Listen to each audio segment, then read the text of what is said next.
Alors, on y va. Une tortue sourde court sur un mur. Un mur. À toi, Mamadouba. Une tortue. Une tortue.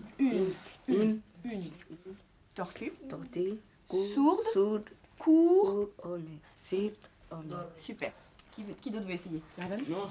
Aussi. Allez, je t'écoute. Une tortue sourde court sur un mur. Une tortue sourde court. L'éducation nationale a le devoir d'accueillir ces jeunes venus d'ailleurs qu'on appelle les ENAF, c'est-à-dire les élèves nouvellement arrivés en France. On ajoute sans maîtrise suffisante de la langue française. Allez, vas-y, Mamadouba. Je m'appelle Mamadouba. J'ai 13 ans. Je viens de Guinée. Ma langue maternelle est le maninka. On peut accueillir toutes sortes de profils d'élèves qui peuvent aller du jeune non alphabétisé, qui n'a peut-être même jamais eu contact avec l'école, n'a peut-être jamais tenu un stylo en main, au jeune qui, lui, a été scolarisé tout à fait normalement dans son pays d'origine. Je m'appelle Amina Aboubakar, j'ai 15 ans. Je viens du Tchad. Il est là. Je m'appelle Robertine, j'ai 2 ans, je viens de Carré. T'as 2 ans? J'ai 12 ans. 12 ans. Non. Et quelle est ta langue maternelle, toi, Robertine? Ma langue maternelle. Ma langue maternelle est turque. Et il manque un tout petit mot. Le turc. Et le turc. Merci, Robertine. Tu peux retourner à ta place. T'as pas dit depuis combien de temps t'étais en France, Robertine? Je suis venue en France en voiture. Ils vont aussi se trouver confrontés à la nécessité d'apprendre le français de l'école. C'est ce qu'on appelle le français langue de scolarisation, qui n'est pas exactement le français de la rue. C'est tout un métalangage à acquérir qui varie d'une discipline à l'autre. Donc le champ de connaissances est immense à assimiler. Et ce qui va rendre la tâche d'autant plus complexe, c'est qu'ils se trouvent dans une situation de grande urgence, puisque souvent ils arrivent au collège âgés déjà de 13-14 ans. Donc dans un délai très court, le pari est d'acquérir un maximum de connaissances.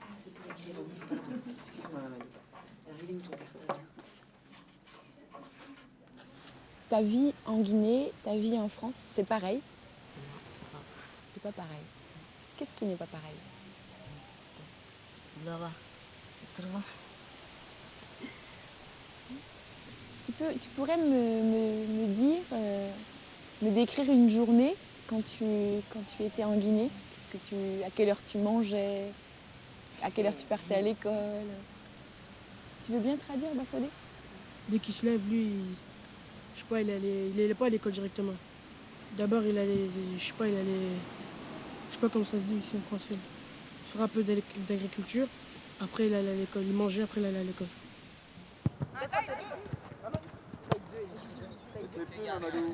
Mamadouba, son premier jour en France, il était complètement dépaysé. Il fallait que je l'explique petit à petit. Donc ici, bon, c'est comme ça, ici, c'est comme ça. Même si c'est pas facile, mais bon, c'est comme ça quand même. Comme à l'école, on veut que même en se promenant dans les rues, je l'explique comment traverser la route. Il faut attendre que le feu vert s'allume. Tout ça là, bon. Parce qu'en Guinée, bon, c'est pas ça. Mais nous au Sénégal, ils ne connaissaient pas. Ici, c'est interdit. Ça, c'est interdit. Ça, c'est bon. Ça, c'est bon. Ça, c'est pas bon. Fais ceci, fais cela. Ta vie. Ta vie.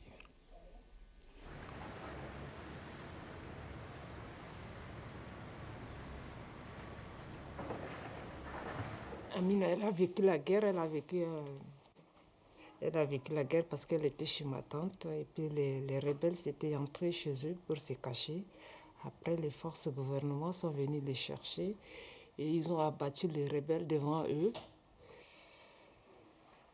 Donc, arrivé en France, mon mari a combattu, elle l'a amené chez les psychologues. Tout le temps, la peur, elle a toujours la peur. Et puis bon, voilà, maintenant, elle s'adapte petit à petit, elle a oublié un peu, maintenant ça va. C'est un pays qui continue toujours à faire la guerre civile. C'était pourquoi? Je me pose ces questions, parce que c'est entre nous.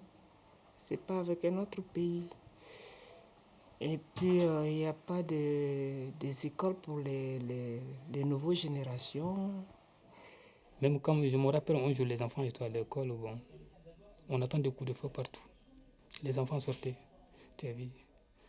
Parce que l'enfant, bon, quand il attend un coup de feu, maintenant il sort. Lui, il s'en va. Il ne sait pas où aller. C'est difficile pour nous. On n'aime pas voir nos enfants dans la tristesse. Et puis, bon, le fait de tout le temps voir un Tchadien comme toi qui est par terre couché, avec des yeux crevés, les mains coupées, ou voir une maman tchadienne qui n'a pas un enfant et qui crève là parce qu'il y a la guerre. Et on se pose des questions, c'était pourquoi ces guerres? Voilà. C'est ça. Tu peux corriger. Tu peux corriger, Robertine? Tu effaces, tu gommes et tu recommences. J'ai quitté mon pays d'origine, la Guinée. Actuellement, je suis en France avec ma famille parce que pour prouver que j'étais vicié, que ma vie est menacée dans mon pays d'origine, comme le pays est toujours en guerre, c'est très très difficile de faire ce genre de démarches. Des fois, ça n'aboutit jamais. Voilà, chaque fois que le consulat français demande des enquêtes ou bien envoie des dossiers pour prouver, bon, ça n'aboutit pas. Bon, c'est ce qui a fait que j'ai fait 5 ans sans voir ma famille.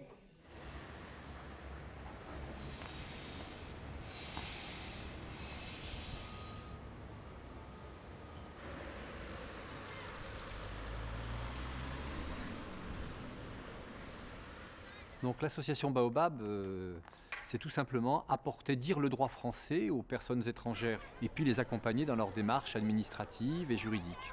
Il y a eu des lois éditées de plus en plus restrictives sur le droit des étrangers, de plus en plus compliquées, mais l'État français ne donne absolument pas les moyens de dire ces lois et de les expliquer. Donc ce qui fait qu'une personne étrangère arrivant en France a toutes les chances d'être expulsée dans les 48 heures ou dans le mois qui suit si on ne lui explique pas un petit peu ce qu'il faut faire.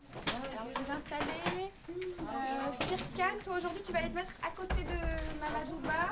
On ne veut surtout pas que la personne qui arrive laisse sa culture de côté. On lui donne les clés le plus possible pour s'intégrer à la culture française, à la société française, mais on ne lui dit jamais laisse le Sénégal, ton pays, de ton côté, laisse la Guinée de côté pour venir en France. Non. Mamadouba, tu as. On peut avoir plusieurs identités qui se multiplient et qui augmentent nos valeurs humaines. Et on n'a pas à laisser sa culture d'origine pour adopter la culture française. Qu'est-ce que c'est que ça? Un père de... Et pour tous les étrangers qui arrivent en France, on ne demande surtout pas de laisser sa culture d'origine, mais de la garder, de l'apporter à la culture française, d'adopter aussi la culture française et de multiplier tout ça dans un sens humaniste. Au revoir Robertine, à lundi. À lundi. Au revoir.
Et toi, Firkan, tu te souviens du premier jour où tu es arrivé en France? Oui.